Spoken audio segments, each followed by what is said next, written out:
Bonjour à toutes et à tous, je vous remercie de la fidélité qui est la vôtre et de l'intérêt que vous portez à chacune de nos enquêtes. Le thème d'aujourd'hui sera consacré à l'étude de l'intégration des immigrés. Pour ce faire, nous pourrons compter sur la participation de deux consultants. Ehud Alolevi, qui est à mes côtés, sur ce plateau bien entendu, et Hatem Ben Arfa, que nous rejoindrons plus tard en duplex. Ehud, bonjour. Bonjour, merci de votre invitation. Je vous remercie, tout le plaisir et pour la régie qui constitue cette émission et moi-même. Rentrons directement dans le vif du sujet en donnant le sens exact et les définitions exactes des termes intégration et immigré. Je suppose d'or que Ehud va pouvoir nous éclairer sur le sens de ces deux mots, n'est-ce pas ? Oui, tout à fait. En premier lieu, intéressons-nous au sens d'immigré. Qui a immigré vient s'installer dans un pays étranger au sien. C'est une définition facilement compréhensible à laquelle il n'y a pas grand-chose à rajouter. En revanche, intégration a un sens très intéressant compte tenu du fait qu'il comporte une connotation, je dirais, plutôt médicale. Opération qui consiste à assembler les différentes parties d'un système et à assurer leur compatibilité ainsi que le bon fonctionnement du système complet. Cette définition traduit à merveille la patience requise dans le cheminement à parcourir pour assurer une bonne intégration est long. Merci Ehud. Après cette brève introduction, penchons-nous sur les chiffres concernant l'immigration, et ce avec l'aide de notre consultant Hatem Ben Arfa, qui est en plein cœur du lycée.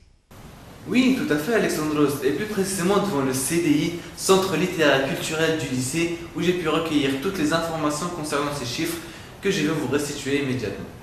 La chose primordiale que nos téléspectateurs doivent savoir, c'est qu'il réside en France métropolitaine bien sûr, 4,9 millions d'immigrés, soit 8% de la population totale. La France est le deuxième pays de l'Union européenne comptant le plus d'immigrés et ce derrière l'Allemagne. A savoir que 35%, c'est-à-dire la majorité, provient de l'Union européenne et notamment du Portugal. Première communauté immigrante avec 570 000 personnes.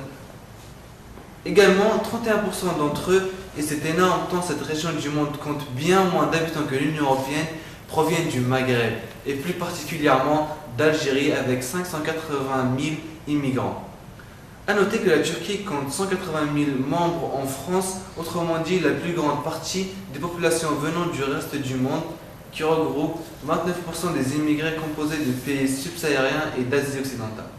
L'Europe est le continent qui est le plus soumis à l'immigration, puisqu'elle regroupe 85% des flux migratoires.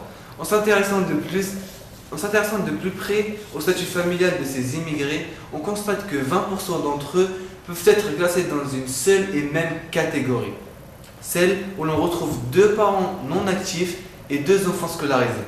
Cela explique la présence de nombre d'immigrés lors de travaux noirs. D'ailleurs, ce n'est pas un hasard si je vous ai parlé de leur statut familial et au travail, puisque 20% d'entre eux affirment avoir immigré pour motif familial et 10% pour le travail. Merci à Hatem pour ces explications.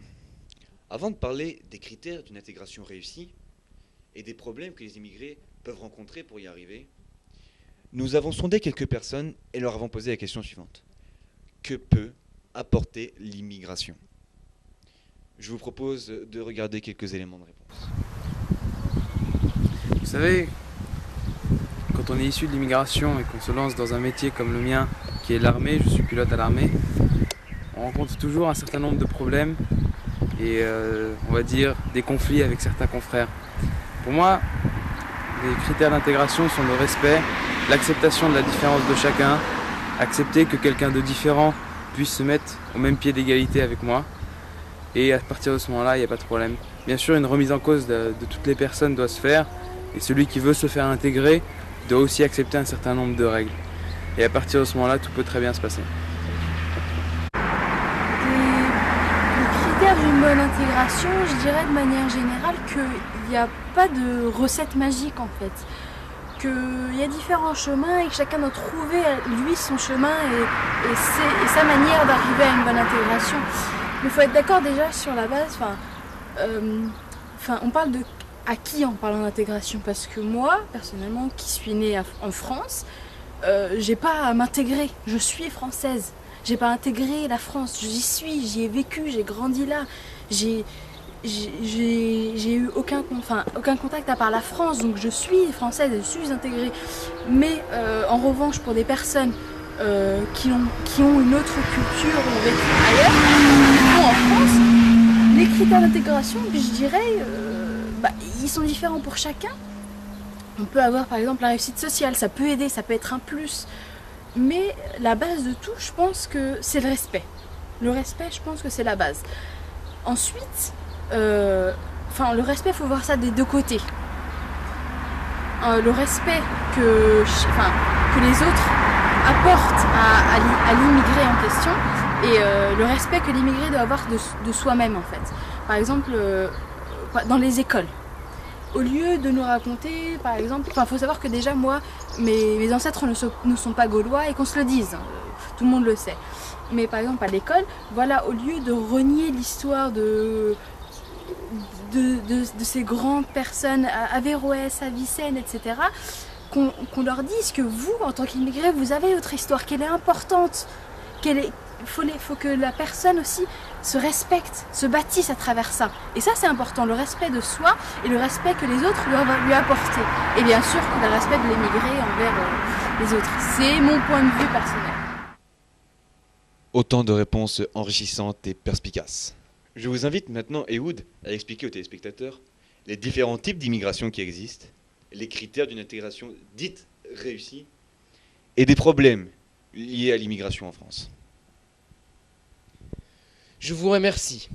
Concernant les types d'immigration, il n'en existe que 3. L'immigration économique, due en partie à l'existence de l'espace Schengen. L'immigration dite culturelle, condensant les gens provenant des pays limitrophes de la France, mais surtout des ex-colonies telles que les Sénégalais, les Algériens, comme le mentionnait Hatem tout à l'heure. Enfin, on parle d'une immigration de collaboration éducative qui est infime puisqu'elle ne réunit que les étudiants provenant de contrées non induites à l'espace Schengen, afin d'avoir une formation. Pour la suite, je m'attarderai davantage quels sont les critères d'une intégration considérée réussie. Cela passe par la connaissance de la langue du pays où l'on séjourne. C'est un élément important pour éviter l'isolement qui souvent conduit à une incompréhension entre deux cultures qui sont parfois totalement différentes en fonction du pays d'émigration. Le phénomène qui s'est passé en France est le suivant. Lors des années 60 à 70, l'arrivée massive d'immigrés maghrébins suite aux colonisations, les autorités françaises ont imposé le regroupement de ces travailleurs dans des ghettos, aujourd'hui appelés banlieues. Cela a amené à l'isolement pur et simple en groupe de ces gens. Autre critère de réussite, il s'agit de la laïcité. La laïcité, le mélange des genres, des religions et des cultures, devrait enrichir les pensées de chacun sans toutefois étouffer les mœurs des étrangers.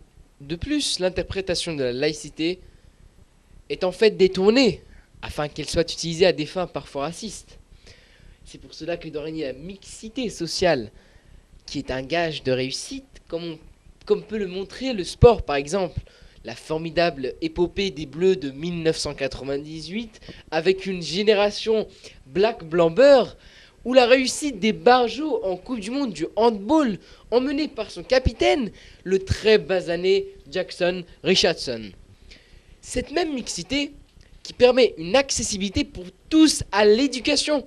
Si l'on prend les jeunes à la source, avec des éducateurs performants, convaincus eux-mêmes des bienfaits du métissage, en quelque sorte, on chassera le racisme, la marginalisation et la stigmatisation.